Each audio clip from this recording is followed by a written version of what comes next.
Hey guys, here it is, another Friday, and you know what that means, an unboxing video. Actually, every Friday I think that this will be it for a while because there's just nothing I'm interested in buying, but keep finding interesting stuff on eBay. And in particular, I think I got some real goodies this time, and hopefully in another week or two there'll be a real good item. We shall see. So first up should be some knobs, but not just any knobs. Knobs that I didn't think I would ever find.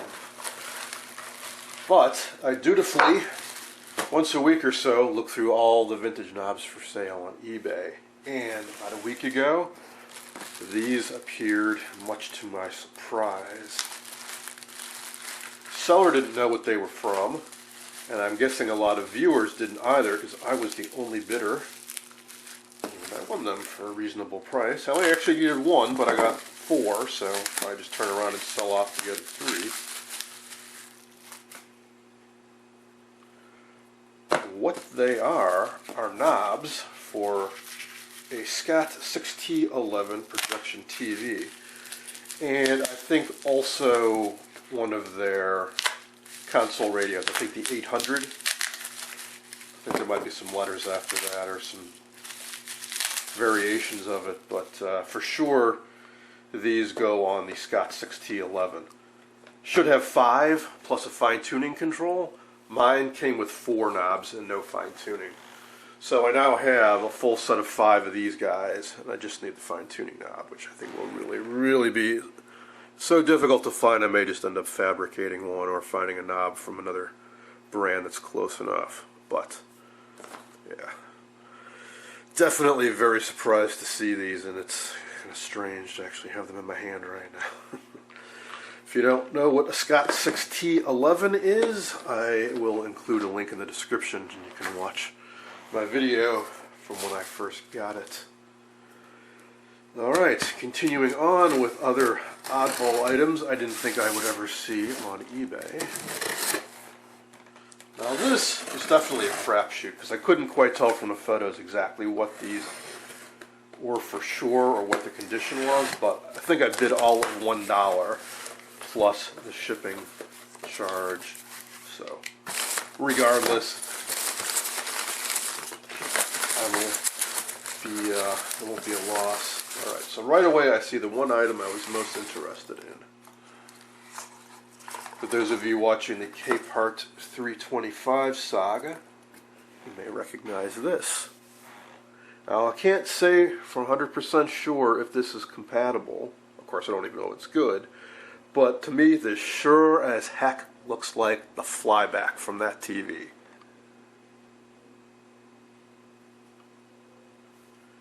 No, I don't see a part number on it. It came in this little RCA box. I don't know if that's original or not, but I do recall, oh, there is a part number there. I'll have to double check that. 894320 and then a 286819. I do recall looking into the Thord Arson flyback replacement guide, and the Fly 2 is what they said would be compatible with that Capehart. And I do recall also that there were some RCAs that used this flyback, so keep my fingers crossed. So that means I have a replacement for everything inside that high voltage box. The only thing left would be the original yoke, which is missing. Now you may be wondering what's going on with that Capehart. Well, I did purchase some other parts. I got a new high voltage disc capacitor, and I got a high voltage rectifier I can use to replace the flyback. So I will be getting back to it. I will be getting back to it for sure. Now, what else is in here? Well,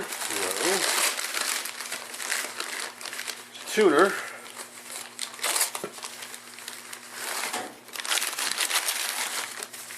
No idea what this is from or what it goes with.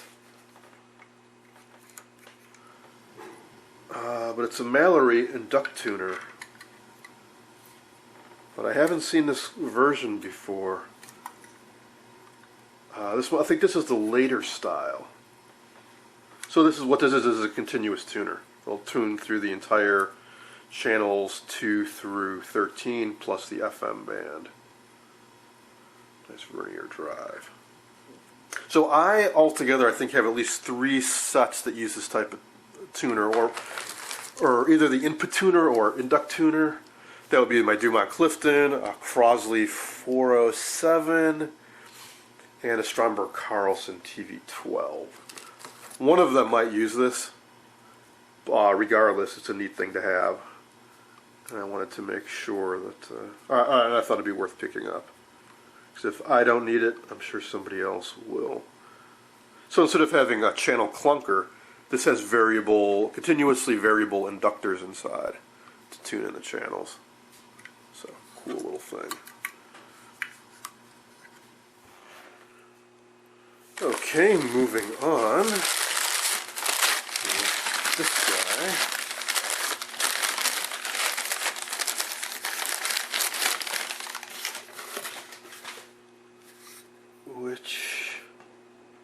Okay, it's another Mallory induct tuner. This is what I remember seeing. I don't remember seeing the other one.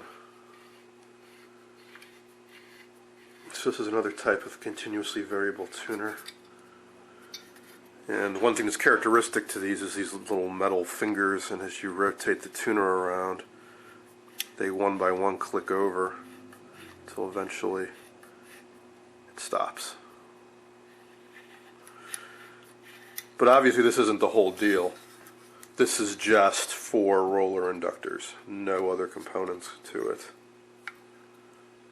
So I don't know if this would have gone into a TV and this is just a sub-assembly, or if this was used in other devices as well, like maybe an RF generator or a ham receiver or something like that.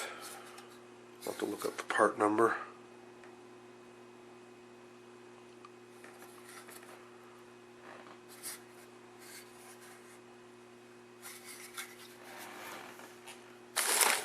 And finally, in this box, should be another flyback.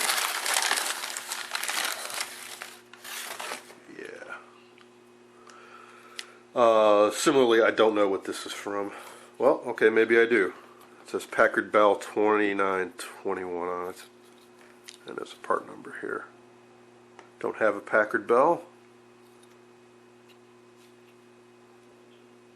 But often these are usable in multiple devices. Curious there's no cap lead for the horizontal output tube. So this one will go to the 1B3 rectifier. And these two are for the rectifier filament. And usually there's a cap for the horizontal output tube. This one's missing it as well. It's probably what was on the end of this wire. Broke off. So maybe just attach this to one of these lugs. Looks to be in good shape regardless. Just don't know if I'll ever use for it, but I'll certainly hang on to it. Alright, that leaves one box.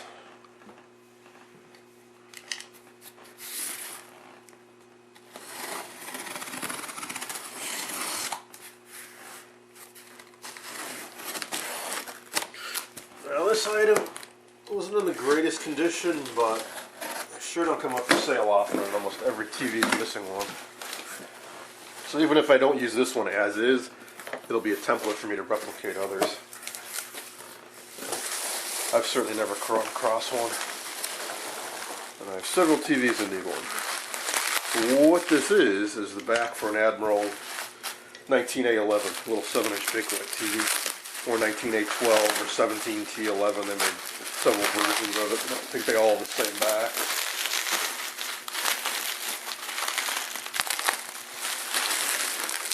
I noticed the seller was selling several parts, like the chassis and some of the trim pieces, so I got a feeling it was from a set where the cabinet got smashed.